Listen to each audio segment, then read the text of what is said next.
I recently spent several weeks reading my old journals, reading 36 years of journaling, starting at the beginning and reading it all the way through.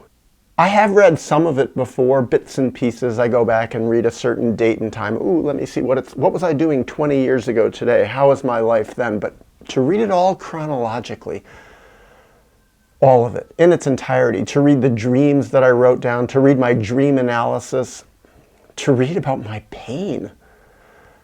Whew. It was intense. So many things came up for me that I thought this would make a good video. I think there are a lot of universals in it. One that I thought of was, I have known a few people over the last few decades of my life who have also been big journalers like me, who have told me that they started to go back and read their journals. It was so intense, so painful, sometimes so horrifying that they just said no. And then they destroyed all their journals, shredded them, burned them, threw them away, did something with them to get rid of them. And in a way, I can understand that because it was so painful. And this was a big thing that I got out of it. It being my life, the day-to-day of my life for so many years was much more painful than I remembered it having been. It's funny, this is part of living in a New York City apartment. I don't know if you can hear it, but there is a baby crying upstairs. I don't have a lot of places where I can record. I don't have a lot of time when I can record. So it's sort of like I have to put up with it. And it's a strange backdrop to be talking about my journaling while listening to a baby crying. Why is the baby crying? What pain is that baby going through? Ooh, it stopped. The crying stopped. I hope the baby's okay. But I think it can be relevant also because I think, like, oh, here it is again. Even myself, as an adult, remembering back on my adult life 20 years ago, I minimize my pain. And I think it's just like people with their babyhood, all the crying and sobbing and torment that they went through. They don't remember it. Oh, my childhood was good. Oh, I had a great early home life. Well, no, it wasn't. So often it was terrible and painful. And I think part of what we humans need to do to survive in this very screwed up, denial-oriented, emotionally split off, dissociated world, social world, interactive world is we have to split off from our pain, have to bury it and forget. But it's in there somewhere. And that's what I got with reading my journals. Reading that first person, very blunt, day-to-day account of what I was going through and feeling and experiencing inside myself, with myself, in my interactions, especially with my family of origin, my parents. Whew. It was really awful. And this is one thing. I was so rooting for myself. I was so saying, Daniel, I hope you make it. I hope you get away from these horrible people. And slowly I did. It took a long time. Literally thousands of journal entries, decades of breaking away, going back, wanting to break away from them, hoping that they would change, testing them to see if they changed, listening to them say that they had changed, and then observing their behavior to see that they hadn't changed again and again. They became more clever in some ways, more deceptive in some ways, lying all over the place. I forgot the degree to which they were liars. And I'm talking about my parents. I mean, I always knew they were liars, but to see it, all these details of how much they lied and then denied that they lied. And I wanted to deny it for a long, long time, would try to move beyond it, move on, get over it. And then it's like, there was no getting over it. I also realized by reading my journals, my lifetime of journals, that the big theme, not just of my journals, but of my life, was breaking away from my parents. Getting away from these people who couldn't see me, didn't want to see me, didn't know who I was, said that they knew who I was, defined me to me when I was very young. I believed the ways in which they defined me to me. I believed their interpretations of me. But as I got older, I started realizing I'm not who they say I am. They're not who they say they are. The world isn't what they say it is. And if I ever want to have any hope of loving myself, really honoring who I am, I have to get away from these people who don't honor me, who don't see me, who actually want to destroy me, and call that love, and consider it a betrayal if I love myself and reject this image that they've put on me. That's the theme of my life. And no wonder it was so painful to read this, to sit with it, to see the horror of it. Also, not just to see how much trauma I went through, but how trauma was ubiquitous in my family system. My parents were deeply traumatized people, didn't know it, denied it, put it on me, raised me in an environment of trauma, meaning specifically an environment where burying feelings, pushing down pain and horror was the norm. That was normal. That was the way to be. That was their way to prepare me to go forth into the world.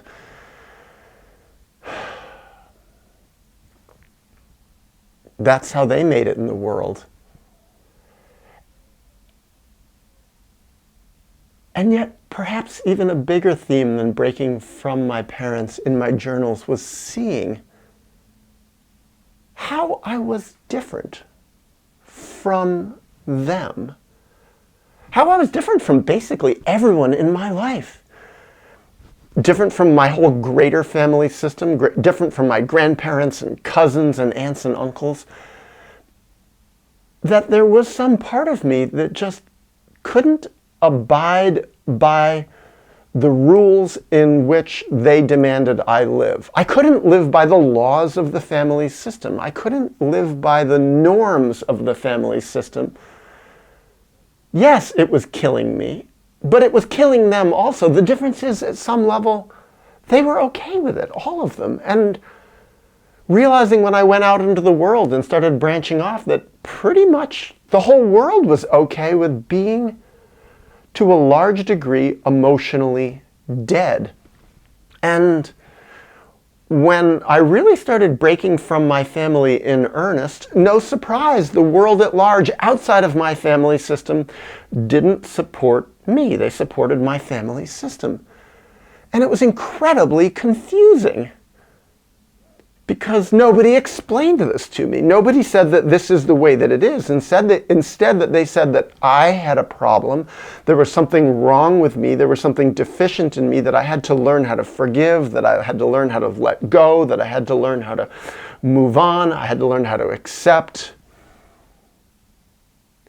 And part of what made it really confusing was there was something wrong with me. I'd been really screwed up by these people. And here, reading my journal decades later, now in my mid-50s, I can see it. Or at least I can see it so much better, with so much more perspective, have so much more empathy for myself. Coming out of my family system, I was not raised to have empathy for myself. I was actually trained to do the opposite. to have empathy for myself. I was trained to attack myself and hate myself. And that's another thing I got out of reading my journals.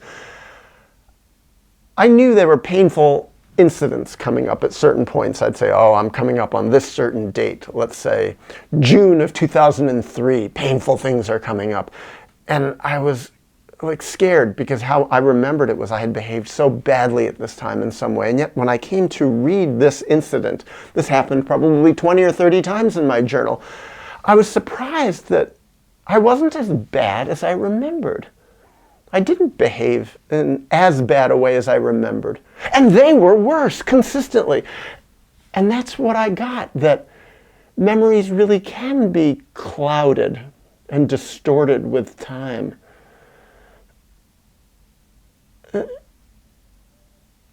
I was still trying to let them off the hook in my memories, still holding out some hope that they would change.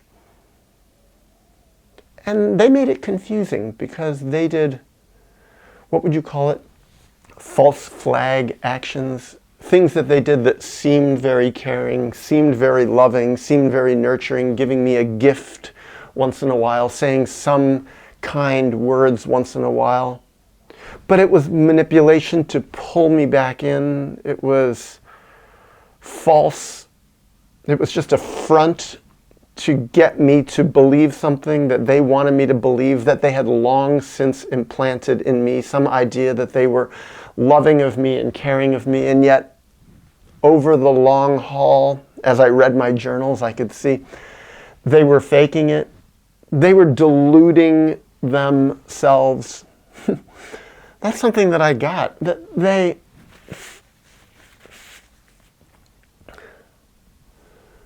really didn't know themselves. They weren't journaling like I was. They weren't on this quest to know themselves. And this is something that came up for me, and I still question now. I've been done reading my journals for a few weeks. Really questioning why I was different. Why at 17 years old was I so motivated to journal so deeply and so honestly? Why was I trying so hard at such great risk, writing things down that, my family snooped into my journals. They wanted to discover what was going on in my head. They had no boundaries, and I knew that at some level, and yet I wrote anyways. Desperation. Why was I desperate to be real? Why was I desperate to be true? I could say at one level, some part of me felt that if I wasn't true, I might have killed myself, and maybe I would have. But why? Why was I so desperate to be real? Why was I different? And it remains kind of a mystery. There were also other weird things that happened in my journal. So many times, this is the weirdest thing. Sometimes my parents, both of them, separately, even after they divorced, they would come to me and want to drop their guard and reveal themselves to me. They knew there was something special about me. They knew I could understand the deepest truth of them. They knew that, unlike everyone else in their lives, I could actually love the truth of them, because at some level, although they hated this deep, true part of me, they recognized it unconsciously. And they knew that when the shit hit the fan in their lives and everything was falling apart and they wanted to die, they could be real with me. And that was very confusing to me too, because it was my hope that that part of them would catch and click, and they would desperately want to be fully real and fully embodied the way that I was striving to be, but it wasn't so with them. These little moments of them revealing the deepest truth of themselves to me, even acknowledging to me at various random moments over a lunch in a hidden cafe somewhere, my dad telling me, yeah, he said this to me once, and I'd forgotten that he said it. I wrote it in my journal. Thank God I wrote it. He said, yeah, Daniel, probably 99% of the stuff you've accused me of, it's true, I did it.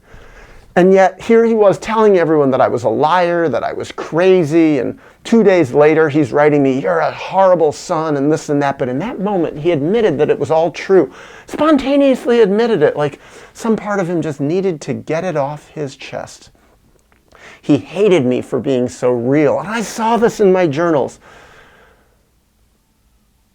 Oh, the baby's crying again. The truth is coming out upstairs, whatever's going on. Maybe the baby's hungry or has to go to the bathroom or has gas, or maybe it's being traumatized. What a crazy world we live in. But that, again, being the, for me as I record this, the musical backdrop. Well,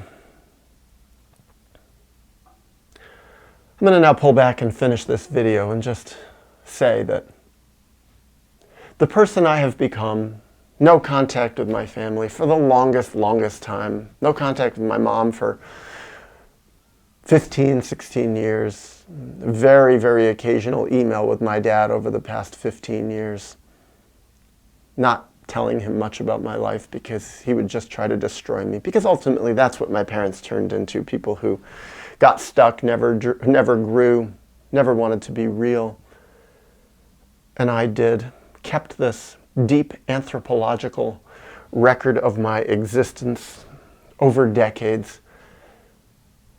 I don't think I could have done it without journaling. Journaling was the primary form of self-therapy in my life. Even I wrote about therapists that I went to. They came and they went in my journal, sometimes for a couple of years, and then they were gone, proving themselves to be actually much more like my parents than they were like me, much more supportive, sometimes overtly, usually more unconsciously and subliminally supportive of my parents. But my journaling kept bringing me back to me, honoring me, allowing me to see myself day to day, week to week, month to month. And now in hindsight, this record that in a totally different self-therapeutic way can allow me to reflect on the broad picture of my existence, my growth process. This giant, humongous, tens of thousands of pages of writing that reminds me why for so long I have encouraged people to journal, to give themselves a mirror of themselves. Something I'm very uncomfortable in doing this. Not easy to do, very painful. Something that takes a lot of practice and takes a lot of mental muscles to develop this skill to be able to write. I can see that way back when, a long time ago in my teens and into my 20s, I was clumsy. I couldn't write for very long often. Now I can write much longer journal entries. And I still do it. I still journal pretty much every day and still feel that it gives me a mirror which saves my life. Still helps me come back to me in this crazy, largely non-loving world. And helps me love myself, helps me be myself, helps me keep myself, helps me maintain my equilibrium, helps me keep my focus on what is important, helps me have a surplus so that I can be useful to others, such that I can come here and share this with you.